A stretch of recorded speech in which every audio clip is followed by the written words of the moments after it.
Bueno, vamos a cambiar la vida, ¿no? Ya estamos aquí. Hemos vuelto con un arsenal nuevo, con vistas nuevas, todo nuevo. ¿Qué más queremos, no? ¿Y hoy qué nos acontece? ¿Qué sucede aquí?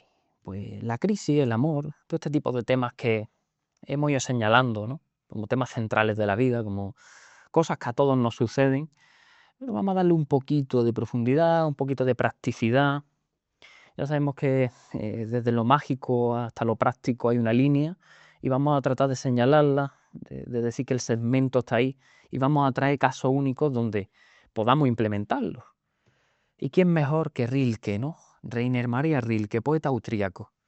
Escribe prosa poética, escribe poesía y además de todo eso, el libro este epistolar que tiene, Cartas a un joven poeta, donde la parte de la persona que le pide consejo no está, y eso lo vuelve todavía más universal, porque puede estar respondiendo a cualquier cosa, y uno puede pensar al principio, bueno, eso hará que haya cierta incoherencia en algún momento.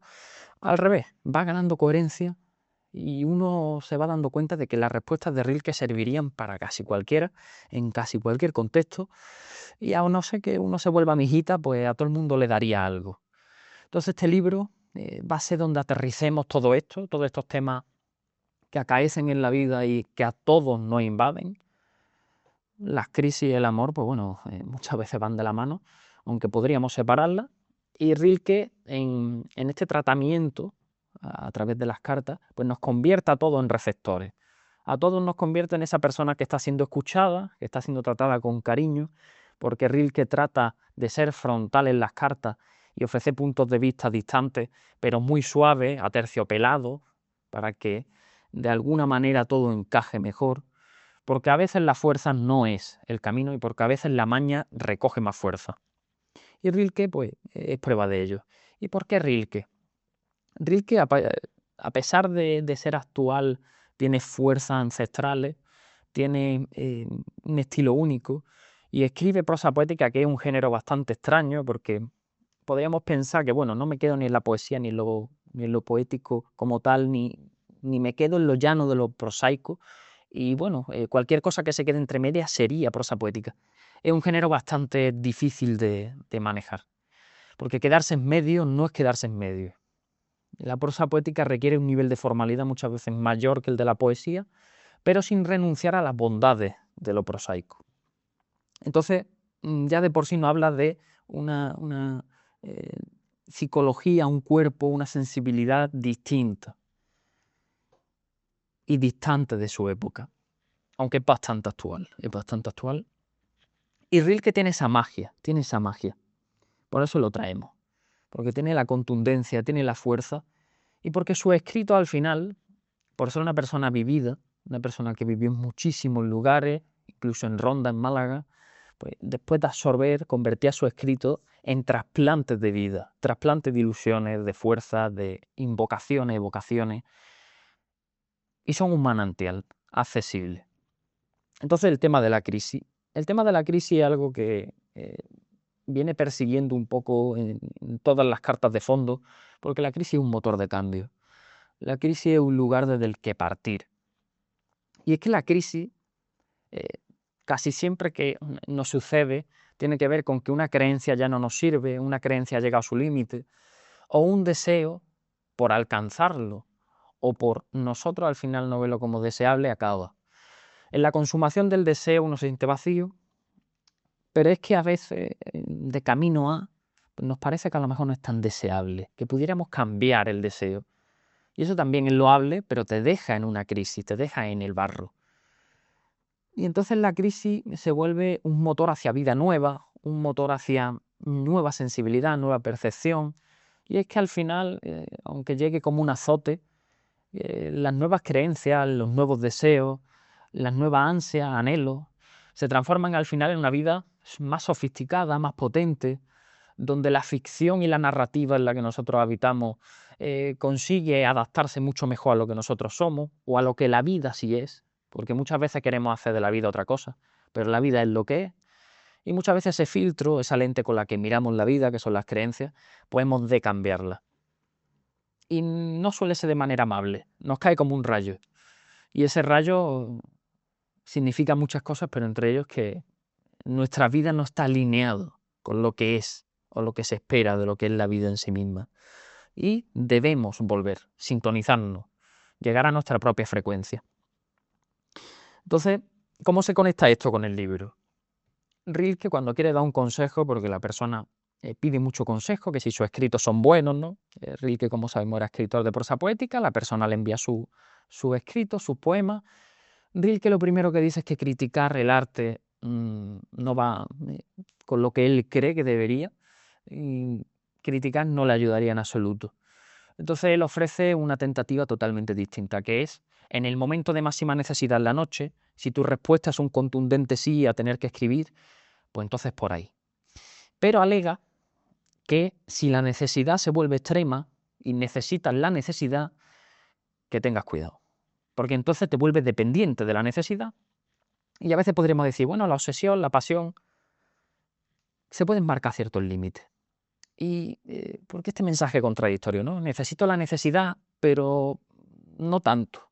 Vaya a ser que se transforme mi vida entera en algo que la necesite. Pues la prosa poética por eso es uno de los géneros más potentes, porque es capaz de no sorprenderse de lo que significa una contradicción. La vida es contradicción, los verdes necesitan los rojos, el mar necesita el cielo, las fuerzas necesitan de alguna manera la resistencia ajena para poder terminar de desarrollar su potencial, y uno necesita normalmente su contrario, porque el contrario cohabita lo que parecía su adversario, lo que parecía lo otro. Y uno termina siendo lo otro a lo largo de su vida. Necesito a lo otro para desarrollarme como yo mismo, pero es que yo mismo me compongo de otras cosas. Y necesito siempre un consejo nuevo, una amistad nueva, una conversación nueva. Y de repente la persona que es ajena a uno mismo es el yo de ayer. Que sí, que me compone, que sí, que es raíz, pero necesita lo nuevo, necesita cambiar. Y en el cambio es donde yo encuentro la esencia. Y para eso, como siempre estamos diciendo, el buen estímulo es el que mejor potencia todo esto. Y esto se conecta con lo que es aquí el mejor estímulo, el amor. El amor requiere una entrega absoluta del yo. Es una crisis a la que nos podemos entregar sin pensarlo, pero es una crisis a fin de cuentas. Uno entrega todo hasta vaciarse. Es una especie de tristeza hipotecada, porque uno se vacía y la tristeza te deja vacío. Y aquí uno se queda vacío dándole al otro o volcándose en el otro con la pretensión de que eso signifique que la vida cambie. Porque hay un pago, digamos, ¿no? La vida te remunera como amor, cariño, fuerzas, ¿no?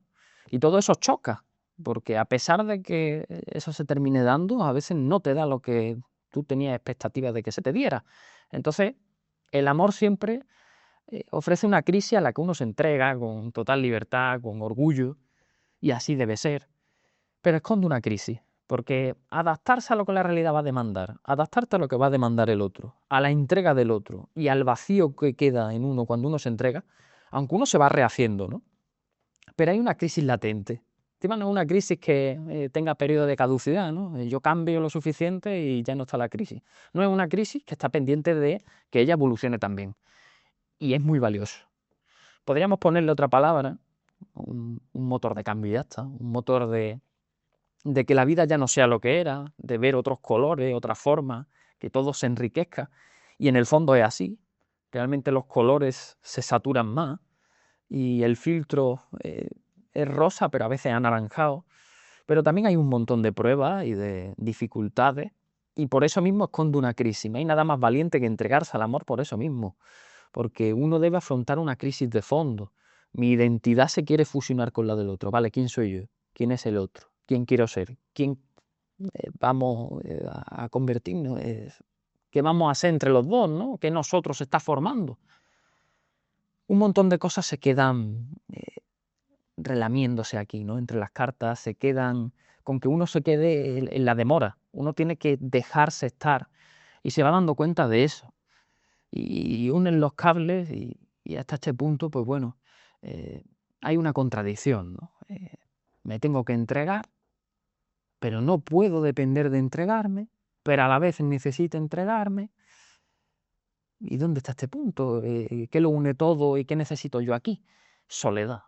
La soledad es el punto contrario al amor, que también establece una crisis, una dificultad, porque uno coge en el espejo y se mira y uno duda de su vida, de quién es, de sus aspiraciones, de sus sueños, de incluso el brillo que tenía en los ojos el niño interior.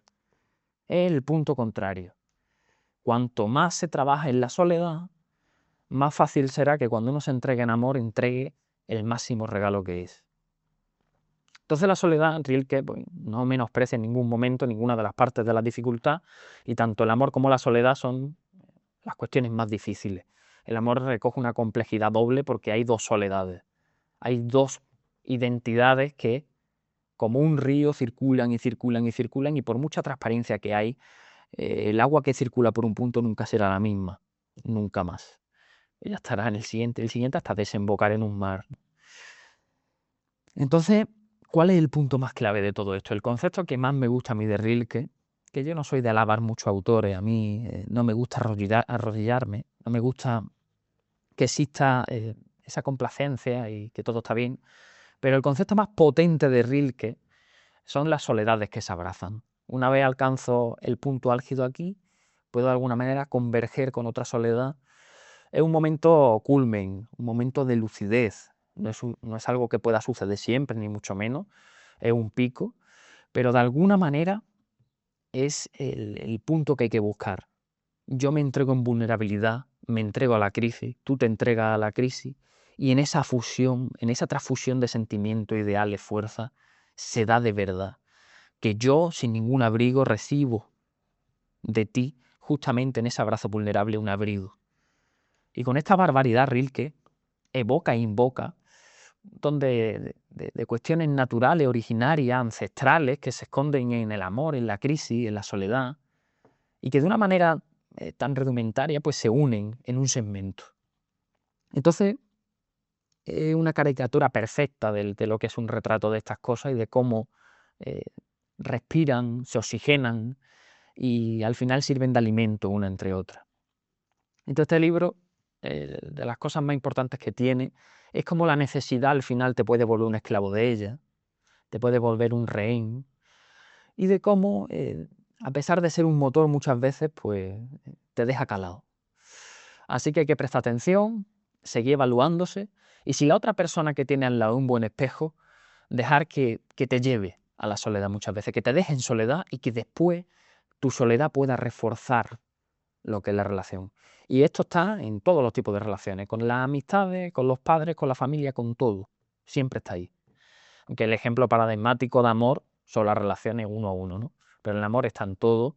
Y el ejemplo que hago aquí es este, el segmento que lo une, ¿no? La soledad la puedo vivir con un amigo, la puedo vivir en familia, y la crisis va a estar en todos lados. Así que, bueno, Rilke nos trae una manera bastante distinta de entender lo de siempre, ¿no? De entender lo común.